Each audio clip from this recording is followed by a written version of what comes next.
안녕하세요. 매일 새로운 사연을 전하는 읽어주는 사연 라디오입니다. 구독과 좋아요, 많은 공유 부탁드립니다. 오늘의 사연 시작하겠습니다. 안녕하세요. 딸아이 하나를 키우고 있는 30대 여성입니다. 작년까지만 하더라도 남에게 피해 끼치지 않고 나름대로 떳떳하게 잘 살고 있다고 생각했는데 사이코 같은 남편 때문에 제 일상이 산산이 부서져 버렸네요. 말도 안 되는 헛소리를 해대는 남편 때문에 새벽녘까지 잠 못 이루는 날들도 많았어요. 그래도 아이 아빠라서 어떻게든 옆에 붙들어두고 정신 차리게 하려고 했는데 사람이 뭐에 씌인 건지 똥인지 된장인지 분간을 못 하더라고요. 그나마 저 하나만 괴롭게 했다면 나는 없는 사람이다 생각하고 아이를 위해서 참고 견뎠을지도 모르겠습니다. 하지만 남편이 하는 짓거리를 보고 있으니 저런 아빠라면 애한테도 차라리 없는 게 낫겠다 싶어서 이혼을 결심했네요. 어려서부터 대학에 들어가기까지 저는 그런대로 풍족한 집안에서 자랐습니다. 어디 드라마에 나오는 재벌집 딸 마냥 기사 딸린 자동차를 타고 학교를 다니고 그런 것은 아니지만 그래도 물질적으로나 정서적으로나 부족함을 느껴본 적은 없어요. 그러다 제가 대학에 들어가고 얼마 지나지 않았을 때 친정어머니가 사고로 세상을 떠나셨고 그때부터 집안이 말 그대로 무너져 내렸습니다. 저희 부모님은 늘 금슬이 좋으셨기 때문에 친정아버지가 친정어머니의 죽음을 쉽게 받아들이지 못하셨거든요.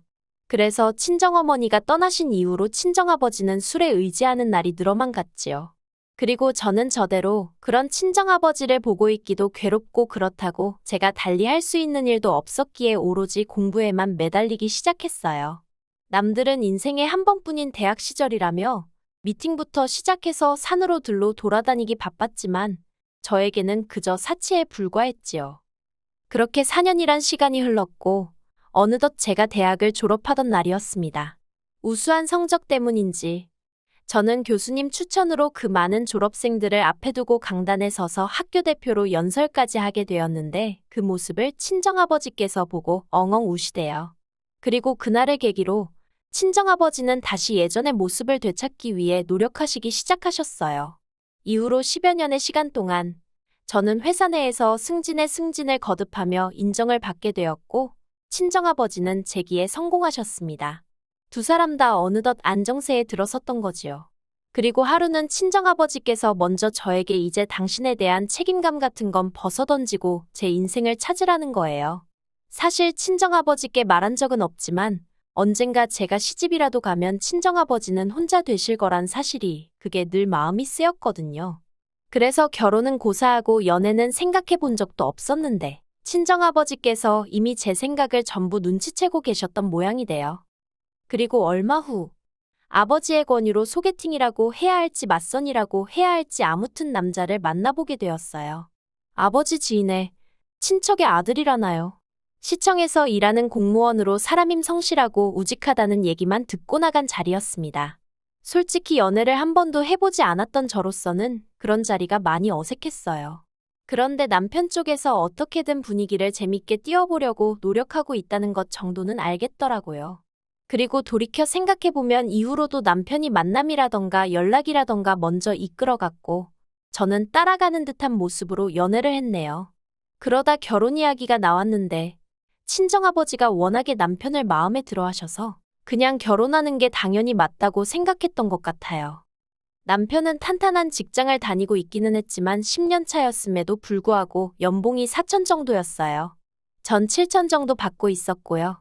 그리고 시부모님은 수도권에 거주하고 계셨는데 아버님은 작은 사무실에 다니셨고 어머님은 파트타임 일을 하시는 평범한 집안이었습니다. 반면에 경제적인 측면만 보자면 저희 친정아버지는 월에 1,000 정도는 벌고 계셨어요.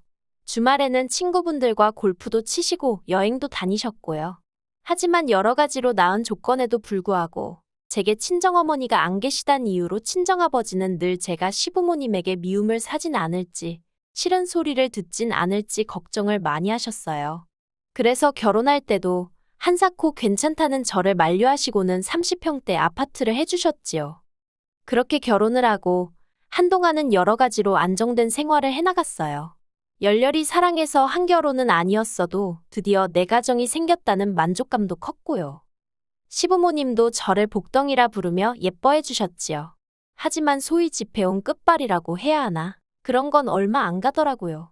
어느샌가부터 저는 친정어머니가 없었으니 집 정도는 해오는 건 당연한 거였고, 남편은 장모사랑도 못 받는 불쌍한 사람이 되어 있었거든요. 그뿐만이 아니었습니다.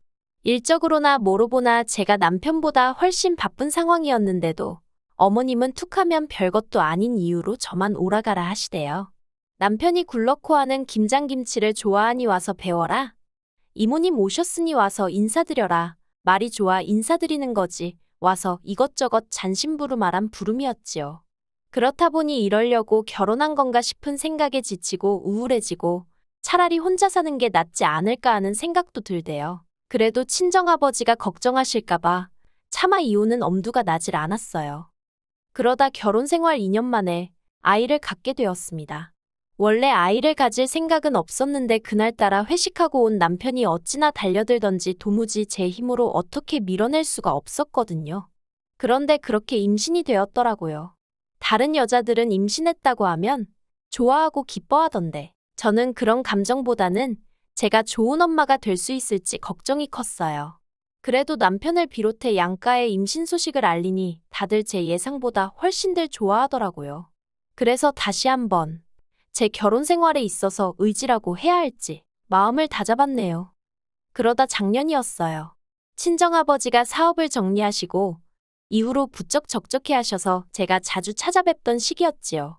친정아버지가 사업을 정리하신 이유는 언젠가부터 어려운 이웃들을 돕기 위한 사회활동을 해보고 싶으시다 하셨거든요.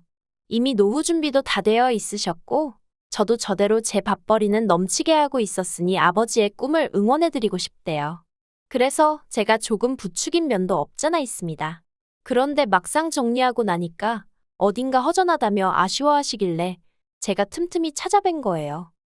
그리고 그 시기에 남편은 한창 운동에 열을 올리고 있었습니다. 당시 바디 프로필이라고 해서 근육을 만들어서 사진을 찍는 게 유행이었는데 자기도 그걸 해야겠다면서요. 그래서 한 번 할 때마다 8만 원씩이나 내가면서 일주일에 3번씩 헬스장을 다니대요.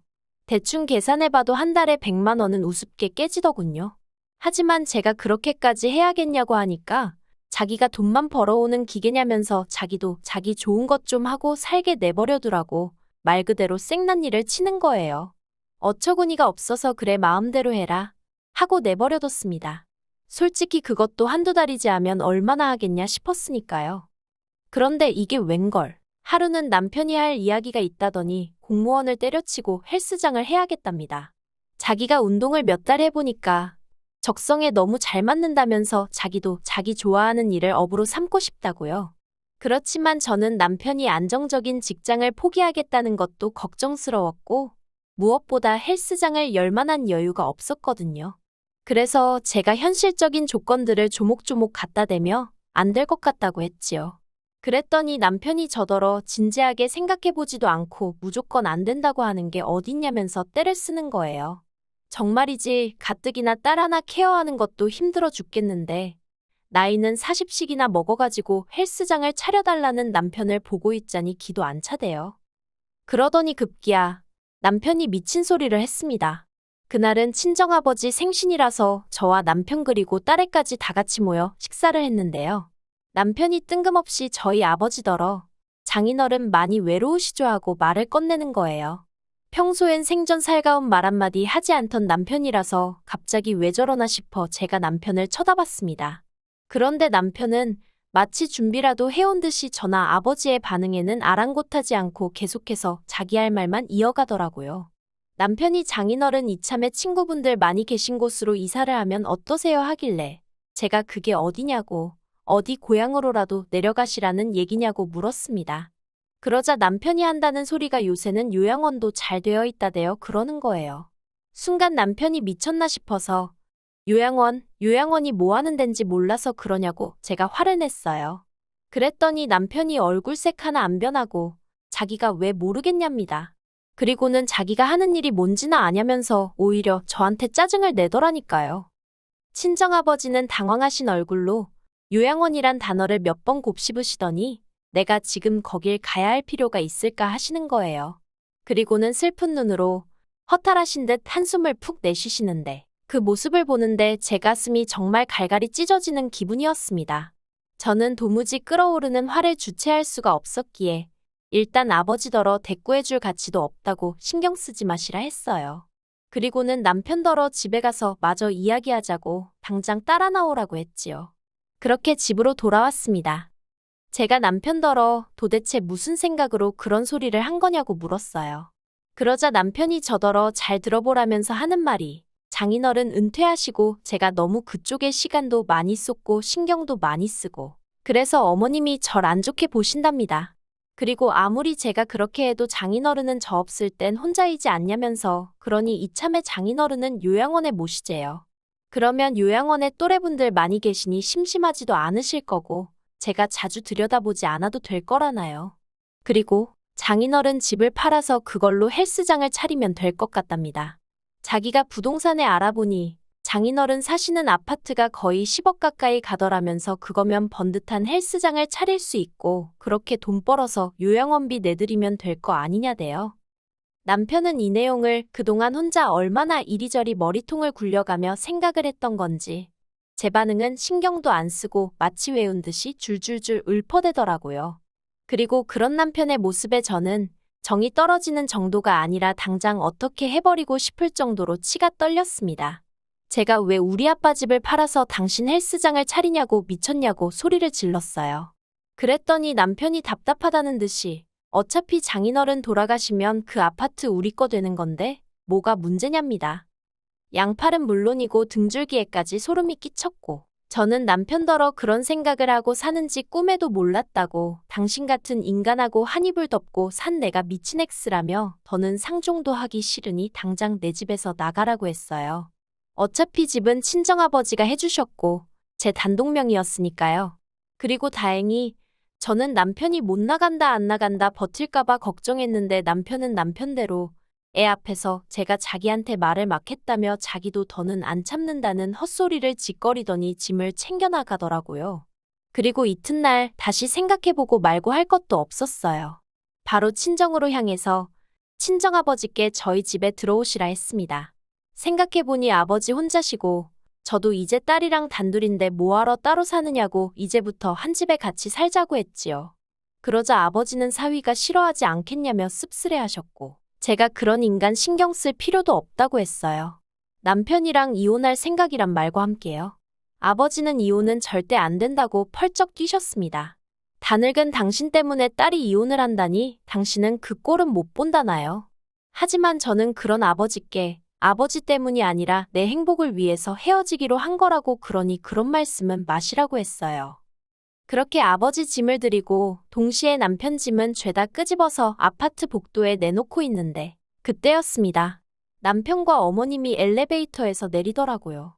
그러더니 남편이 먼저 저더러 이게 뭐하는 짓이냐며 소리를 지르는 거예요. 어머님도 같이 말이지요. 하지만 이내 제 뒤에 계시던 친정아버지를 보더니 목소리가 한풀 꺾였어요. 친정아버지께서 먼저 딸애가 자네와 이혼한다고 하고 나는 딸이 원하는 대로 하라고 했다며 상황을 정리하셨습니다. 그러자 그제서야 남편이 현관 앞에서 무릎을 꿇고는 말 그대로 싹싹 빌대요. 자기가 생각을 잘못했다면서 자긴 그저 하루빨리 헬스장을 해서 성공하고 싶은 마음밖에 없었다나요. 성공해서 저를 호강시켜주고 싶었다나 어머님도 옆에서 당신 아들이 원래 목표가 딱 생기면 그것밖에 못 봐서 그렇다고 이번 한 번만 그냥 넘어가 주라면서 저를 달래셨어요. 하지만 결론부터 말하자면 저는 원래 생각했던 대로 남편과 이혼을 강행했습니다.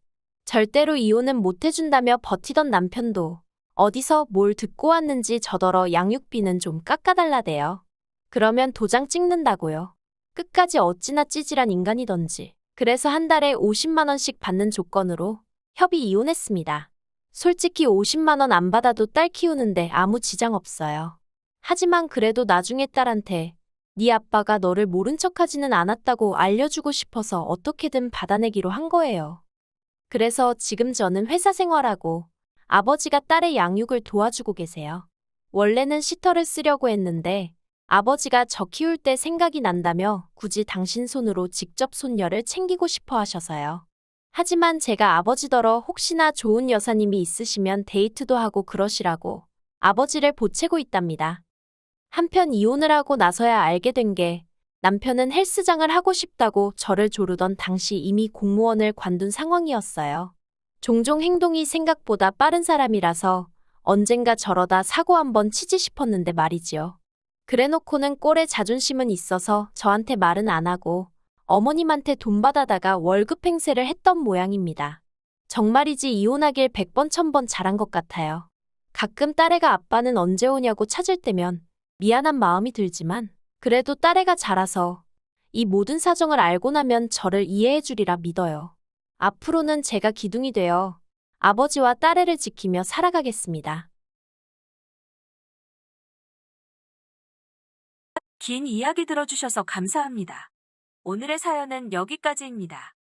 구독과 좋아요, 알람 설정해주시면 앞으로 더 좋은 사연으로 찾아오겠습니다. 감사합니다.